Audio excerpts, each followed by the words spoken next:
Depuis le Sofitel Maeva Beach, 3 hôtels de plus ont fermé leurs portes. Pour la Fédération de l'hôtellerie indépendante, la situation est épouvantable, mais logique, car la crise est présente depuis plusieurs années. Ils ont fait tout ce qu'ils avaient à faire en termes de gestion.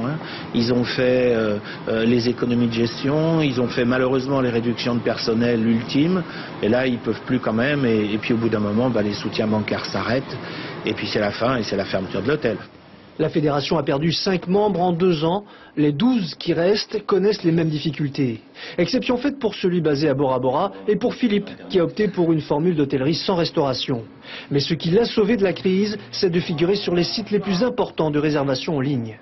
On atteint un taux de réservation à travers Internet qui est aux environs de 40 à 45% de notre taux global d'occupation, ce qui est énorme.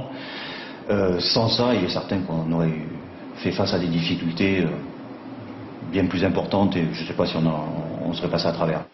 Et selon leur dire, ce ne sont pas les salons du tourisme qui arrangent leurs affaires.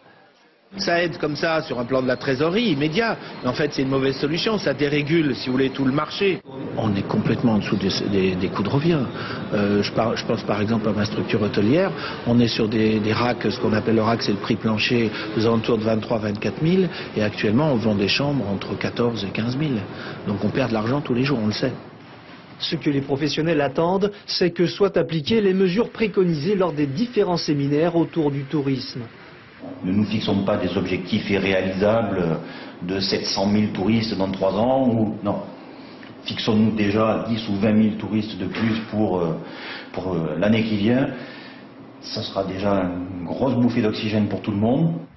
Les membres de la Fédération de l'hôtellerie indépendante pensent que pour redresser la barre, il faut avant tout un changement de mentalité. Le tourisme doit être l'affaire de